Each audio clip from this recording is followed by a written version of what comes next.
Welcome to the Cherish and Conquer podcast, the show dedicated to celebrating female entrepreneurs' strength, resilience, and innovation. Be inspired by stories of women and what they cherish to help them conquer against all odds. Every other week, you will learn from remarkable women on how they navigate challenges, uphold their values, and create sustainable success. And now, here's your host, Jim Rimbach.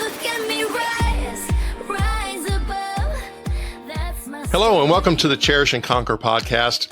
I'm really excited about the conversation that you're going to get the opportunity to either watch or listen to today because I have Amy Vaughan on the show with us today. Amy, welcome. Thank you. Nice to be here. So we're going to get a chance to learn how she is actually impacting the lives of the people that she's working with today and the things that she's working on, and also hear some of her story. And prior to us actually hitting the record button, there's so much, alignment in regards to our thinking. And I would say almost, looking at the analytics and the statistics, from a marketplace, human behavior perspective, all these things in regards to how do we actually move forward faster. And I'm really looking forward to that. But before we do get into all of those details and that exploration, if you could share with listeners and watchers, what are you working on today that's impacting the lives of the people who you're touching? Absolutely. Well, thanks for having me here, Jim. I'm really excited, and I agree. We've got a lot of things that are in alignment. I would say the ways right now in which I'm able to sort of help women in breaking barriers is through our community that we have built Together Digital. It's a national network of women who work in digital marketing and advertising as well as technology. And, I think it's been really interesting. It's been a curious evolution, thanks to the thing that impacted many of us, which was COVID. Before COVID, we were very much an in-person networking organization, very traditional, monthly, quarterly events, national conference, in-person panels, in-person networking. And then COVID hit. And now my life and my work looks very different. I spend a lot of my time here in these little circles and boxes on our online community. And it's kind of interesting because now I still show up in person. Thank you again to science and medicine. I can be back in person with others and in community with others in person. But because of technology, I'm able to show up and support women virtually as well. And we do that in a number of ways, whether that's through our Slack conversations, where we have a closed Slack community for our members where they can ask for what they need without guilt or without shame. And we give without judgment. And the things that we talk about are pretty tremendous in the sense of both being personal and professional trials and tribulations. The insights, the information, the data, the numbers that we share are real. The experiences that we share are deep and meaningful. And I have members that will even text me, right? They've got my number. I try to make myself very accessible as well. We have workshops, we have master classes, we have peer groups for job seekers, we have dedicated peer groups that meet both online and offline. So it's kind of one of these weird and interesting ways of the world now in which I kind of feel I can be omnipresent. Speaking of podcasts, I also have a podcast, the Together Digital Power Lounge, which is also another way in which we can extend empowerment to women through inspiration and information by bringing other empowering women into the space and having them share their power and knowledge. So yeah, it's really cool. It's just really interesting how now we have all these opportunities and channels, as we would say, an omni-channel way to empower women kind of in different ways than we ever did before. Want more insights from female entrepreneurs? Get complimentary access to Marina's Army for additional tips, tools, and tactics from this episode. Just go to Mirina.ai and click Community for access.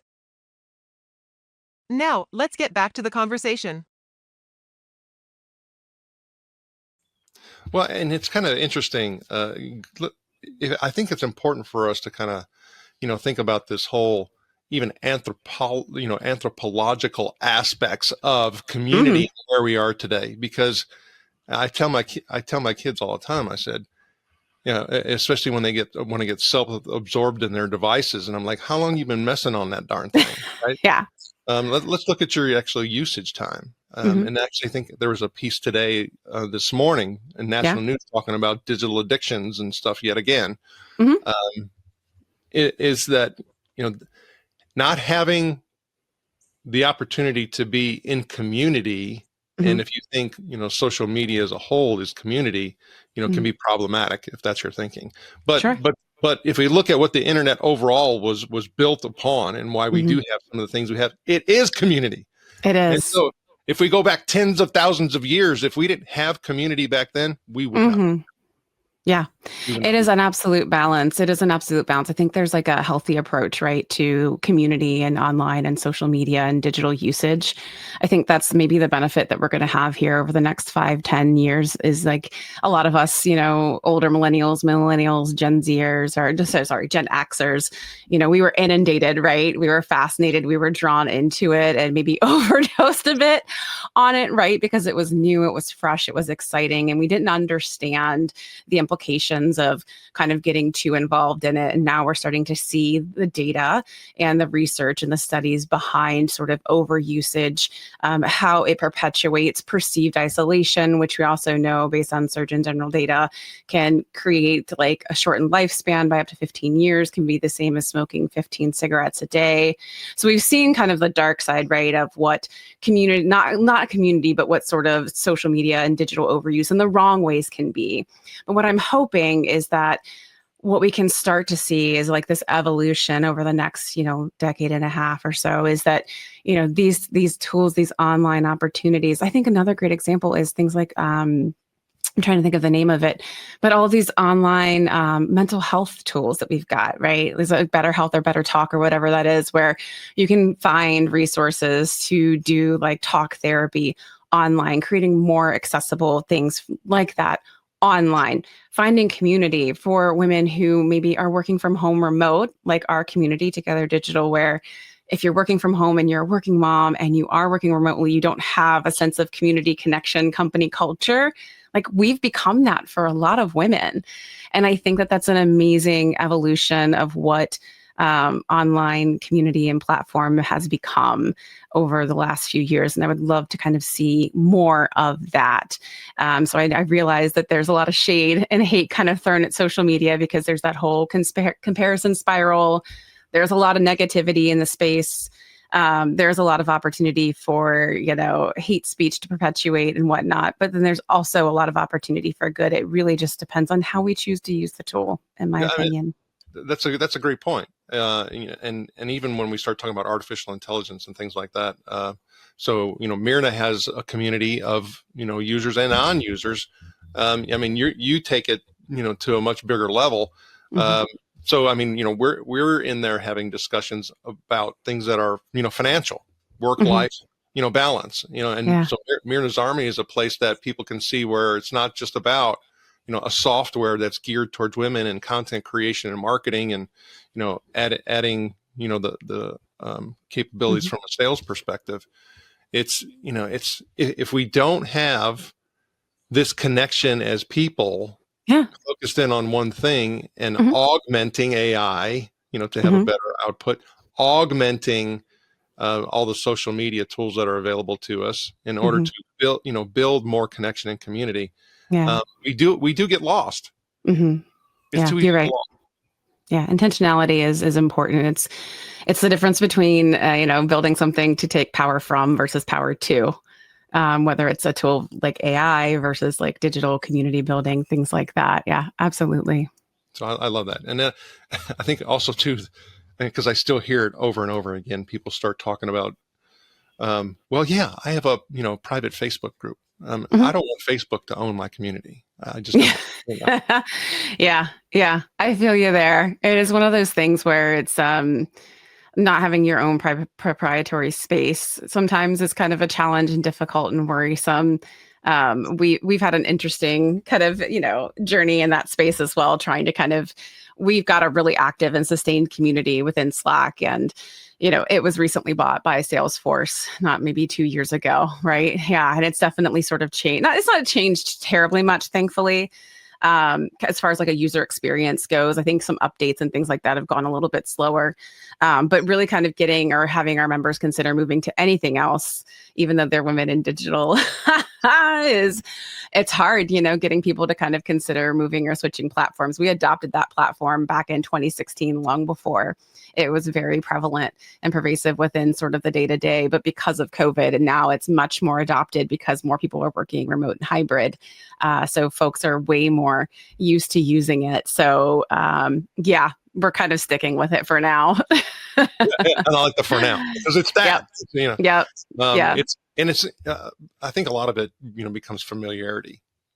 Absolutely. I'm used to using that, and it becomes cruise control, and I don't even have to think about it. Right.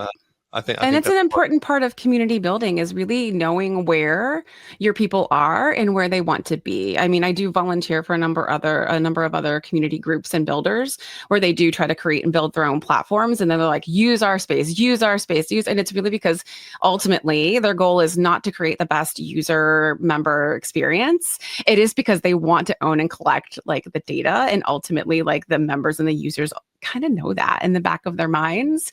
And if they're not building with the full intentionality of creating the best ultimate user experience, and it's just about having their own proprietary like access to first and third party data, even if they're not marketers, like they're going to kind of sniff that out, in my opinion. And so unless you're building something that has just really like beneficial user like benefits, you're going to have a hard time moving people. If you're kind of somebody that's listening right now that's working on kind of fostering, growing, building a community, you just really got to be smart about what you're building and creating and hosting that community on. So I do understand like why people do close Facebook groups, because if that's where your audience is, that's where they're going to go. That's the app that they have open day in and day out. If that's your ICP, your ideal customer profile, and that's where they're at. So it is a bit of a common struggle when you're dealing with and building communities. I think you hit it on a crucial component and point. And I would dare to say that oftentimes this may even differ between the genders, is that it's about the user experience, the member experience, and that has to be top of mind. And then, hey, the benefit on the analytics and data piece, is just icing on that particular cake. It's when you flip it and it becomes, all about the data and first party data. That, I mean, if that's your primary driver and motivator, it's going to be a short term activity. Yeah. I mean, not that they're a shade, but I would say a lot of my members within our organization talk a lot about LinkedIn anymore and how it's really not a space that they prefer to be on. Yeah. A lot of the updates, a lot of the changes, it's really skewed more towards people who want to pay to like elevate their profiles, who want to pay to use like the sales navigator aspect of it. It's really more about paying to play versus really networking, connecting, and community than where it was before. And they're more deterred to be on the platform than they ever were before. And they're using it less and less. Well, I mean, shareholders have to be paid. Yeah. It falls for that, but also. Well, it's the long game versus the short game, right? Ultimately as well, because it's like in the short term, you're going to pay your shareholders in the short term, but what does this look like over time, over the next 5-10 years, as slowly but surely you start to lose your users, especially when 50% of those users are women. That's always been the dilemma, right? It's, meeting the short-term shareholder needs. And this is why it's so difficult for a lot of people to take on, investors, because then it becomes a scenario of, okay, are you hitting your marks? Are you hitting your numbers? Are you hitting? And that's where some of the, I guess you'd say fun starts coming, going away from the business. Yeah. So I love to cook, for example, and people are like, oh, you should open a restaurant. You should open a restaurant. I said, that would make cooking not fun anymore. Right? Absolutely not. There's no way I want to do that. So it's, you have to make the determination. So I would love to hear what actually inspired you to start your own business, and how does it align with Cherish and Conquer? Yeah, it's a funny question to always answer because I'm not the founder of the organization. Somebody once kind of framed it back for me and said, "You're just a refounder," which I appreciated. And I'm a bit of an accidental entrepreneur. So I started my career out in marketing and advertising. I was a creative director, working for mostly Fortune 500 companies and large digital marketing and advertising agencies for about 15 years.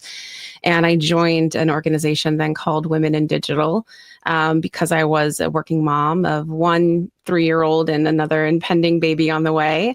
And just very much realizing that I was kind of facing that common motherhood penalty of, oh, is she going to prioritize her job the same? And oh, when she comes back from having the baby, she's not going to want to travel. So this whole account that she just busted her hump to help to win, we're not going to bother putting her on it because she's not going to want to travel, but we're not going to bother to ask her while she's on leave. And still working, the crazy hours and, not really seeing anyone else that looked and was living through the things I was kind of living through and experiencing in the room like me. Not having any mentors alongside me that, were other working women and moms. I had a ton of great, amazing male allies and champions, fortunately, that really helped me along, but it just felt very isolated for a time there. And I was approached by the founder of then Women in Digital. We eventually changed the name and evolved into Together Digital in 2018. And she told me her story and experience where she had been told by a creative director of hers, a boss at the time, that he couldn't be alone in a room with her because he didn't know what would happen. So, yeah. Super lovely. Thank God I never had to go through something like that. But that was just really disheartening for her because she really valued his opinion, respected him, looked up to him. It was very soul crushing. And then to just make matters worse, when she approached HR, their resolution was to put her on a different team. And she's like, that won't do. And then, he continued to try to talk to her and like smooth things over with like money and apologies and presents. And she's like, this is not cool, and just left. And just kind of found that it just continued to be a theme wherever else she went. So she started her own agency. And then kind of, I think actually the gentleman after about 10 years passed away, and she felt comfortable sharing the story because she never really wanted to bring shame to his name and what happened. But she finally shared this story, and she never named the guy, but told this story at this kind of like tell-all stand-up session where she didn't expect anyone to show, and like 130 women showed up, and they were all like, yeah, this sounds very familiar. And this is in 2016, so right at the cusp of the Me Too movement. And it really kind of sparked that conversation of, how do I create a safe space for women to talk about the things both personally and professionally that they're dealing with, so that we can sort of work through these personal things that it seems really hard to be able to talk about in the workspace, that maybe we can't even go home and talk about, but we can talk about here. And then we can also, in the meantime, talk about all of this amazing work that we love to do in digital and help to move each other forward by sharing our knowledge, our power, our connections, doing what we call our ask and give exchange. So she just created this really amazing movement and opportunity for women in our field. So I was very compelled to join. I had been trying to create a women in leadership group at my agency. I had joined a couple of 3% conferences in the East and West Coast that were started by Kat Gordon, that kind of highlighted the fact at the time that only 3% of creative directors were women in marketing and advertising, which was kind of amazing because 80% of the buying power are women. So only 3% of the people crafting those messages directed to that audience are women. At the time, that number's, I think, closer to 15% now. So, woo, getting there. That's right. It's partial impact. Right. It's climbing slowly but surely. And so, I think it was just one of these things where I always sort of was kind of following this passion, this purpose. Once, like you were saying, once you sort of start to hear and know the numbers, it's kind of like, once you see it or learn it, you can't unsee it, right? And so even though I wasn't a victim of any sort of sexual harassment or blatant sexual discrimination in my workplace, I saw and heard plenty of it going on around me. And so it just sort of became an opportunity for me to be able to share the statistics, talk about the opportunities for growth, the things that I was learning, and help to educate allies and leadership around me. And so when she came to me and told me about Women in Digital, Together Digital, I really had no time. I was busy. I was caretaking for my mom. I was raising a young daughter, about to have a second. And while I have an amazing partner at home who does loads, very like equal shared at home, still very busy. But I felt, this is something that I need for myself. This is something I feel others must need. And so I helped start Cincinnati chapter in early 2017, right after I had my son. And I was president of the Cincinnati board for about 2.5 years. And then after I was about to step away from that, thinking I'm just going to enjoy being a Together Digital member for once and like show up to events and just kind of chill and whatnot. Got approached by the founder, and she asked if I would step in and run the business for her while she ran for Congress. A member had approached her who did digital marketing campaigns for congressional candidates and said, "You have what it takes. Like, you need to do this." And she kind of did the same thing for me. I had told her that I wanted to do more ops type work. I wanted to be running a business potentially. I never really thought I would be owning and running a business, but I wanted to be in that kind of a role. And she looked at me and said the same thing. And this is kind of what we were talking about earlier before we hopped on here, of the power of community and connections, is that that's the opportunity, is that people see the potential in you and give you the chances that others might not. And so for her to do that for me was tremendous. I was thrust into the deep end in 2019, November. So right before the pandemic, became the acting CEO. COVID hit in March. She's off running for Congress, which if any of you listening have done this, is pretty all consuming. So I was kind of off and running, trying to figure things out as we went. But super proud of how we were able to sort of kind of right the ship in the way of like operations and finances to really just kind of get the business to a point where we could still show up for our members, really honestly like 10x our content and increase member value, show up wherever they were virtually while, the pandemic was happening, but then also really evaluate how we were showing up in person once we came back after COVID. Eventually became partner in the business and then bought the business at the end of 2021. So here I am, like shifted from an entire career path of being an agency kid for 15 years into owning and running a business. So yeah, it's kind of crazy. Never would have imagined 5 years ago that this is where I'd be. But hey, that's the power of connections and community. Be amazed where it gets you. You follow your passion and your purpose, and it might just land you the opportunity of your dreams. Okay, so I think it's really, and thank you for sharing that. I mean, that's an amazing journey. Like you said, I didn't see it coming, but you were open to it, Yeah. right? And you had the the exploration interest, and to not close a door because of some type of feeling you may had, or whether it's feeling a lack of experience and skill, because a lot of times people are like, oh, hey, I'm not going to undertake that. I've never done that before, right?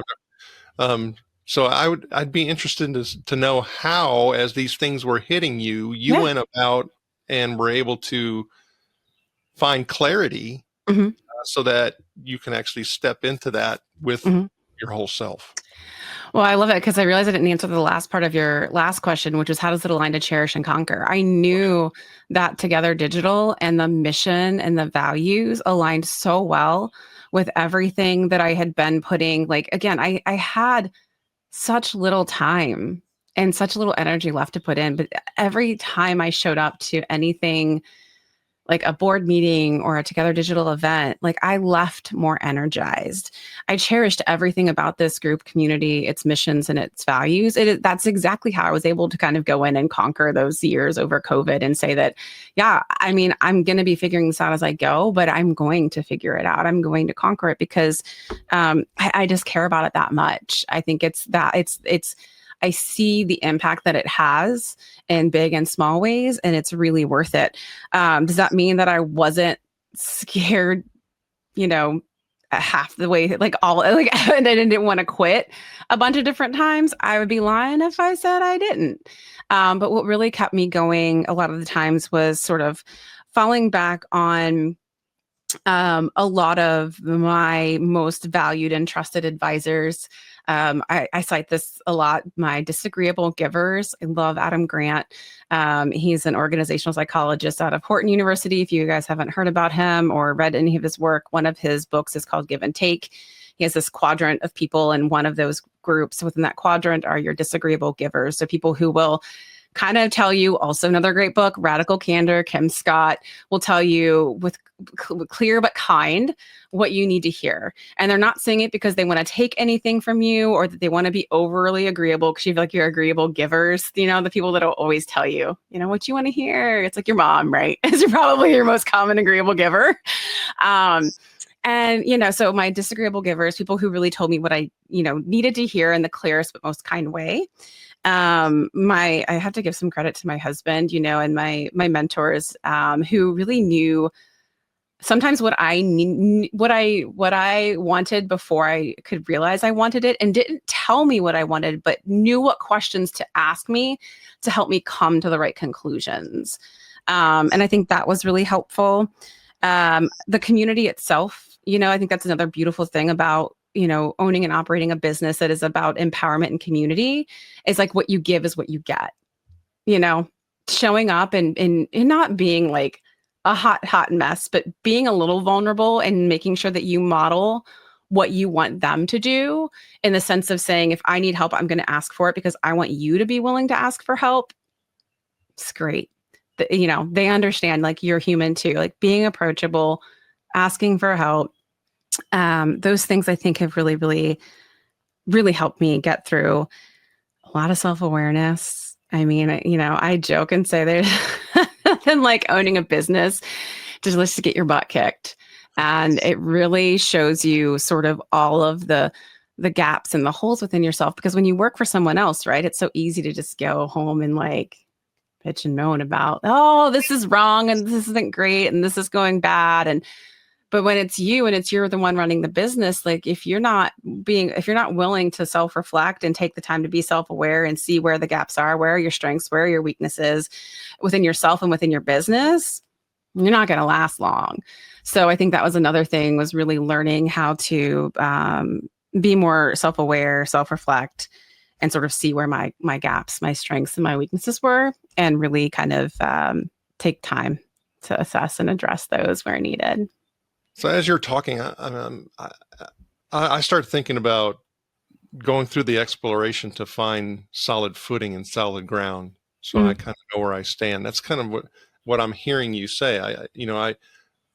And then part of that is me coming to my own conclusions, like you're talking about, and then also having those disagreeable givers. Yeah.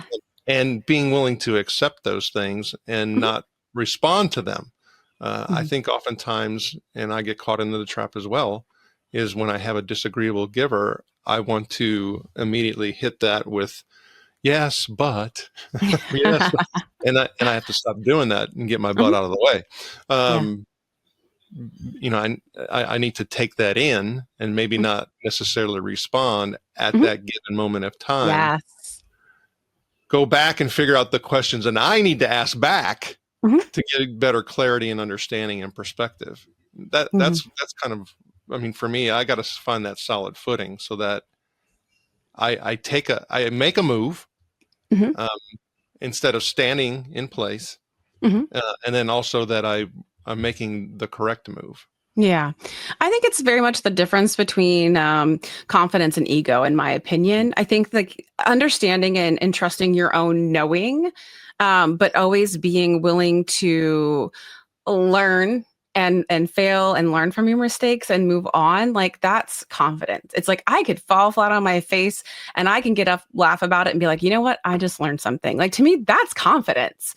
Ego is falling flat on your face and getting mad at everyone else and the whole world around you about it, and then making a big fit and then not learning anything from it and then dusting yourself off and trying to act like it didn't even happen. And I really, just kind of have never really been in love with the idea of being far down the path of ego versus just genuine confidence and knowing myself. And I think knowing myself means knowing I don't know everything, and that's okay. Most definitely. Okay, so I think it's important for us to get into and understand the difference between what is, community and having community and building community versus oftentimes we hear networking. And because I think a lot of times people put those two things together and it creates, a problem for both. We need both. I think, it's kind of like, for me, if it's almost thinking like stage, like, okay, one stage is, home theater. The other stage is big screen. And I behave a little bit differently. So what are some of your, perspectives and thoughts on, community and then. That's really interesting. I'm glad you've asked. I'm just going to think aloud as I go to answer this because I'm not exactly sure. I think that networking to me is the beginnings of community. I think networking is the dating that happens before you bring someone into community. So sometimes, because when we're networking, it's sometimes looking to see if there's a right fit for opportunity for collaboration, for sharing opportunity, and I think in order for us to feel that we are okay with sharing certain things, we have to feel like we trust and respect that person. And I think that I think networking gets a bad rap too, though, personally. I really want to come up with a different word for networking, especially for women and those who are, in the minority space or underrepresented groups, because and I'm sure that men probably feel this way too. It sometimes just feels dirty. It feels transactional. It doesn't feel intentional. But I think it has a lot of power to it. I think that if, we were to shift our mindset about it a little bit, like I said, especially women and those who are underrepresented, there's a lot of opportunity within it. So right now I'm working on a book that talks about the networking gap and really how, because women really do avoid and underutilize networking because of the lack of time. And honestly, when you ask them more than once, like, okay, really, why don't you network? After they say time, they say fear of rejection. Or they don't want to have to self-promote because from a societal standpoint and how we've been conditioned, we are told not to self-promote. That doesn't look good on you, kind of a thing. And so, helping us sort of learn how to break up and make up with networking is kind of the goal of this book, to sort of help folks really sort of embrace that opportunity on how to leverage your connections to move yourself further, faster. And to me, that's what networking is. Community is like that bigger evolution of, now I've built this tremendous network of people and we are in community in the sense that we're all working towards a bigger goal together. So like when I talk about Together Digital, I have a hard time just calling it a network. It is a community. Like these women know and trust and respect and value one another. They are friends. Like these women know a lot about each other, more than just, what do I do for a living? They might know each other's kids' names. They might know partners' names. They kind of know what's going on in the inner workings of their thoughts and their feelings and their minds, their hearts, in their personal lives. So to me, that's like more than networking. But yeah, I think that's how I would answer that. That sufficed. Well, I mean, okay. So again, I like to take things and try to convert them visually in my head so I can understand them a little bit better. Is that I have to do the networking in order to be able to build a better community. Yeah. And so if I'm not continually networking, and even I start thinking about the dating app scenario, right? Yep. If I'm not actually in there and at least swiping, Yep. how do I know who I even want to invite into the community? Exactly. So I think, I mean, that totally makes sense. I've got to take the Hmm. first step. The first step is networking, and then it evolves into Yes. something that's broader and much Hmm. deeper. Yep. Yeah, networking is the dating that predates the whole, like, yeah. Are we a fit? I was actually, the word that I was playing with was meshing. Meshing. Instead of net, because like a net, right, is like a mesh. And I was like, let's see if we mesh. Like, let's go out and like, let's see if we mesh. Are we gonna like kind of connect? Do we have similar interests, values, goals? Or do we have like compatible like skill sets where it's like you're really good at this and I'm really good at that, but that makes us compatible because we have gaps. So that allows for us to collaborate. But we have similar values, which means we're heading towards similar goals or outcomes or desires, which means, yeah, we mesh well. So yeah, we should be in community together, kind of a thing. Because like I said, networking, I think, again, another reason for writing the book, it just feels antiquated. If you look back in the research I've been doing, you know, most of it gets done on the golf course, 18 holes. Not a lot of people feel super comfortable about that. The first book ever really written attributed to networking was written in 1939 by Dale Carnegie, How to Win People, win friends and influence people. Win friends, because you can win people. Apparently, we are prizes, which just feels like, even in the title, folks are objectified. And even though they've done a great job of creating new additions and sort of trying to update language and things like that, it's just, it was 1939. There's It only was. so much updating you can do. Well, in addition, I think, like you were saying too, is from a society perspective, we give it bad raps. And I mean, so it's like, okay, let's look at probably what the true, meaning was of it during that period and picture of time. I think Mhm. that's important. And when you said that too, it brings me to think about a particular trap that Dr. Robert Cialdini talks about, who is supposed to be, or who is recognized as the father of the science of persuasion. And because you Mhm. even talked about reciprocity, which is one of the things he talks Yes. about as well, Mhm. being important, is he said the key to liking, and liking is important, Mhm. is that we misapply it if we think we have to try to get people to like us. That is a Yes. misapplication of liking. Mhm. What we really want to do, and this is where it fits into the whole networking and building community, is that people need to know that we like them. That's the Yes. power of liking. Mhm. Yep. You know, and even when you started talking about the whole disagreeable, contributors, Givers. Mhm. givers, is that I need to actually surround myself with those types of people. Oh, yeah. Oh, I yeah. can't, if I avoid them because of the whole ego and the Mhm. sensitivity piece, I'm going to be led astray. Yeah, absolutely. It's true. And I realize that looking back now too, that I played the role of disagreeable giver often in my professional life. And I realized that there were people that I always had the best of intentions when I was sharing that feedback, and I was always trying to give it in the most genuine, kind way. And I was always so confused that it wasn't received with the same intentions. And now after reading that book, I was like, oh, okay, I get it now. They weren't in the right mindset maybe to even receive, because again, if you're not really aware of the dichotomy of and the difference, right? If you're kind of always just on the defensive and thinking everyone's a disagreeable taker, then yeah, of course you're going to shirk away from them. Yeah, you're going to avoid the confrontation, even though I'm not a confrontational person. I'm an Enneagram 9, and 9, if you're familiar with those, the Enneagrams. And that's like, I advertently, like, I avoid confrontation usually at all costs.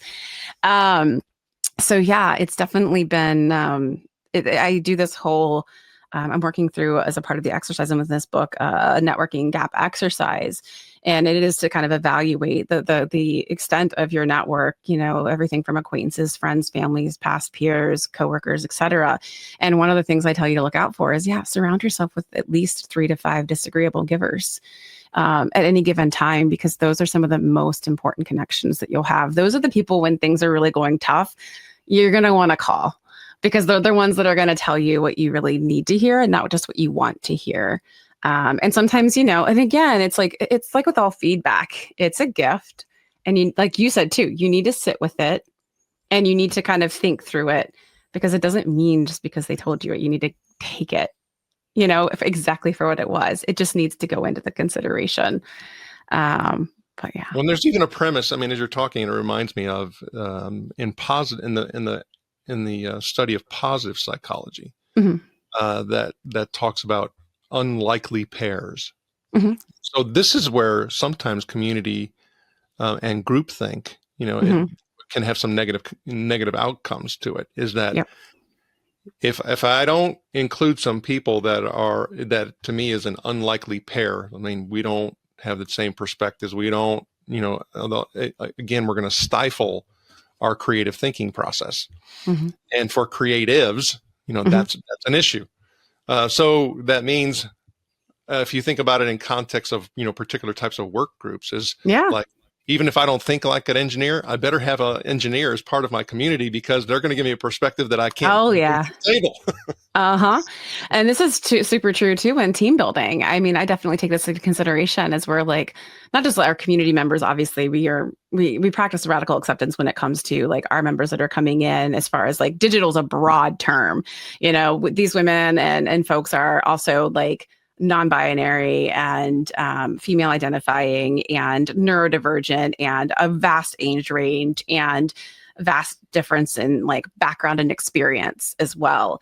And I think what that has done is really allowed for us to sort of also look at our team and structure and say, like, as we're kind of bringing folks in, I love to use, it's a site called Crystal Knows. And it sort of takes into account DISC and Enneagram, Myers-Briggs, and a bunch of other those like fantastic personality and whatever you would call them, um, kind of identifiers, and really kind of maps out for you where and how you and them sort of communicate differently, to say like, so one of my teammates, Kaylee, when Kaylee likes to have feedback this way, Amy likes to have feedback this way. Amy is motivated by this, but Kaylee is motivated by this. It also shows like skill sets and sort of where she fills in the gaps that I might have and where I fill in for where she might have. And it really helps us have a more well-rounded team. But then we're also each aware, because we can see each other's profiles, of sort of where each of us sit. And so I have a good understanding of her communication style versus mine, because I think that's something, as having been a creative director in the past, creatives, they're all so different and they're all motivated so differently. And that was one thing that was really important for me in getting the best out of my team, was knowing that they weren't all motivated the same way I was, and getting to understanding how they were motivated so that I could unlock that was always super exciting for me.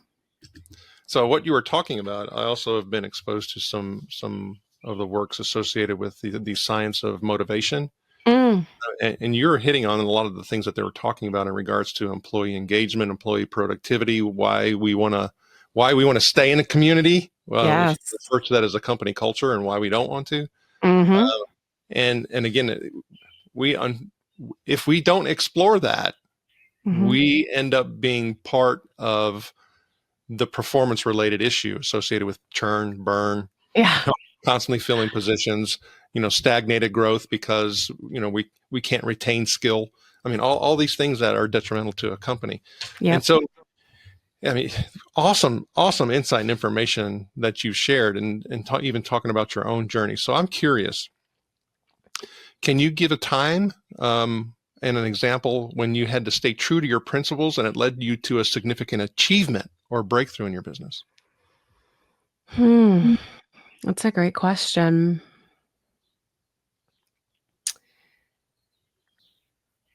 I think when it came down to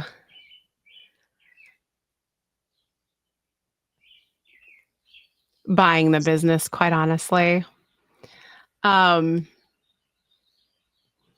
it really had to do with the fact that the founder was just really in a tumultuous time personally, running for Congress, just an abysmal time and really difficult time.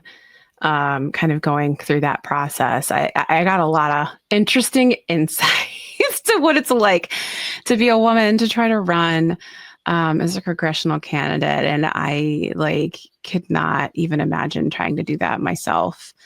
And there was just a lot of friction suddenly between us. And it was really difficult because I found that, here we had been so simpatico and we were kind of building towards something that was supposed to be all about women, championing women. And like, it just kind of felt like everything was falling apart in the midst of COVID on top of that. And I kind of started to come to realize, and this is where that self-awareness came into play. And I mentioned the Enneagram earlier. I had a guest come on. Her name was Denny Tato, or Tato, maybe.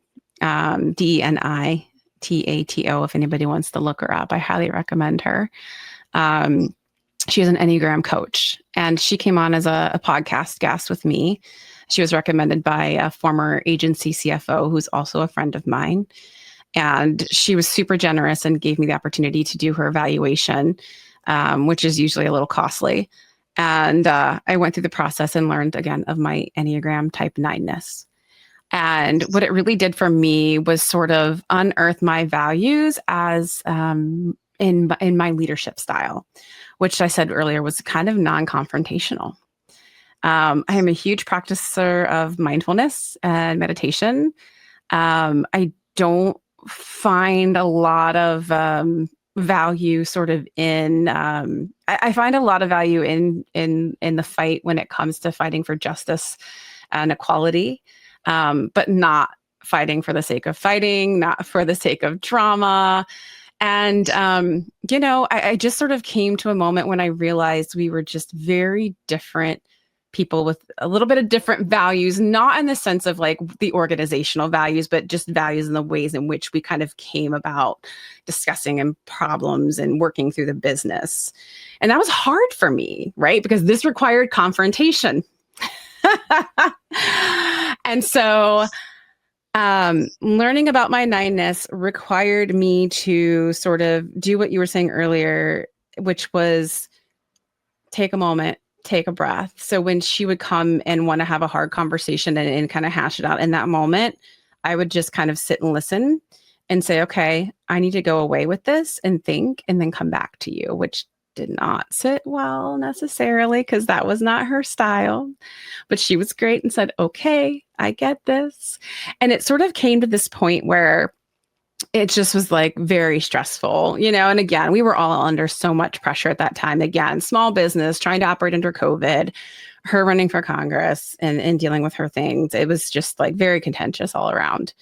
And this is that moment I told you where it's like one of my mentors asked me a really great question. So she'd come to me and said, okay, I need to talk to you about maybe like a 90% buyout.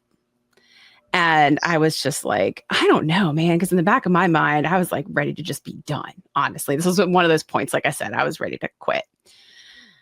But deep down, I'm like, I don't want to quit, right? It's cherish. I want to conquer. I want to stay. I have fought so hard to be here. I have got us through the last year and a half. Like, why would I quit now? And it really took me sort of, again, kind of having a lot of my true values revealed through learning my Enneagram and sort of starting to live them in the sense of knowing how to respond and react in that moment. And my then mentor, Timmy, got on a call with me and he says, Amy, what do you really want?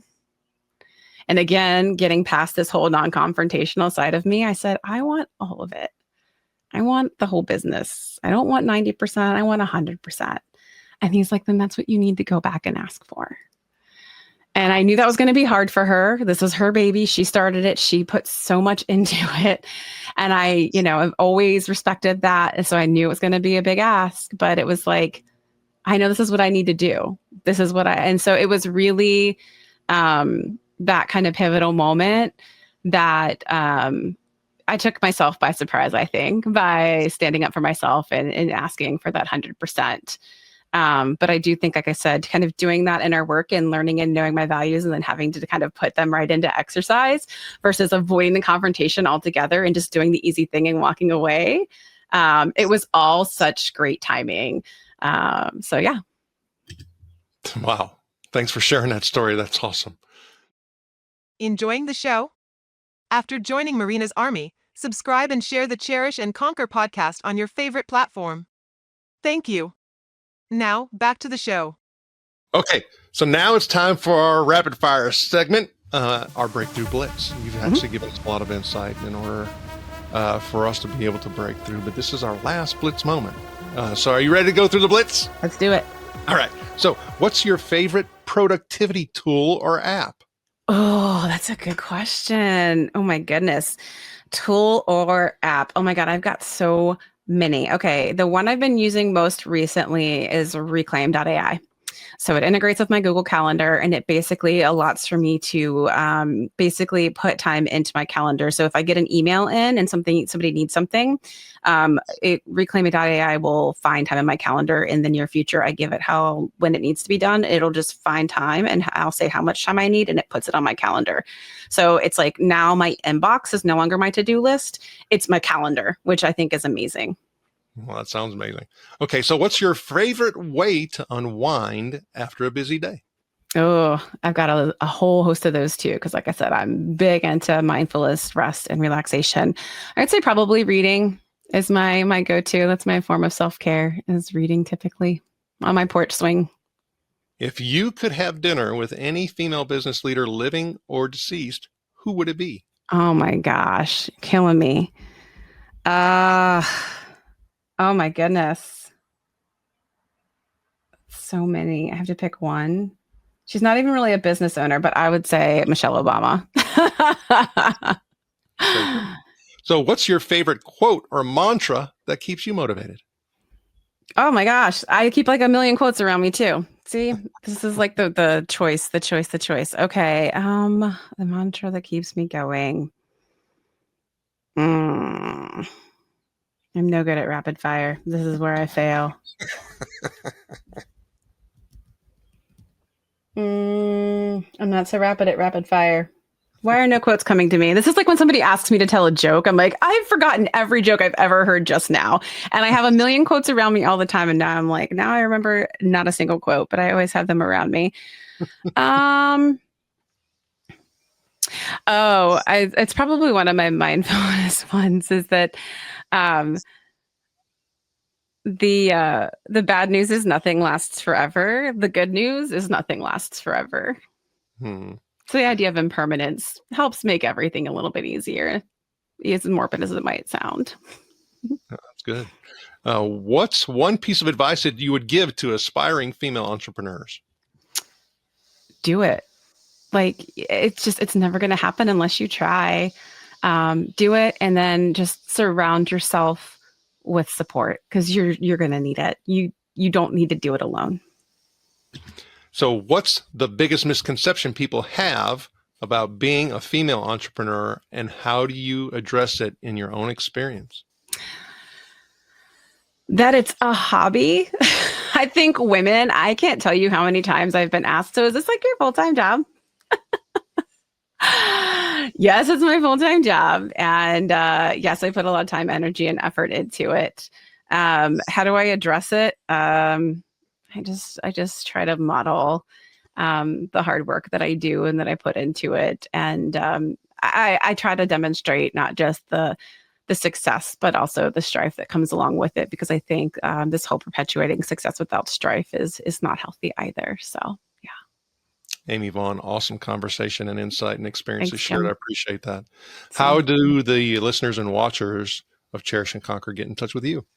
Absolutely. So I know I kind of dogged on LinkedIn earlier, but it is still a great networking platform. So until there's something better, I'm there. So you can find me on LinkedIn, Amy P. Vaughan, Vaugha, and there's a sneaky extra A in there for those of you who aren't watching on screen. You can also just email me, amy@togetherindigital.com. Reach out if you have questions about the organization. If you just want to chat, I keep Tuesdays and Thursdays almost as like open office hours for potential members, existing members, women who just want to network. Yeah, that's a great way too. Amy Vaughan, thank you for sharing your knowledge and wisdom, and we wish you the very best. Thanks, Jim. Thanks for tuning into the Cherish and Conquer podcast from Marina. Join our community of trailblazing women at community.marina.ai and get access to exclusive resources, checklists, and guides. If you found value in today's episode, Please rate, review, subscribe, and share it across your social platforms. See you soon, and remember, barriers are for breaking.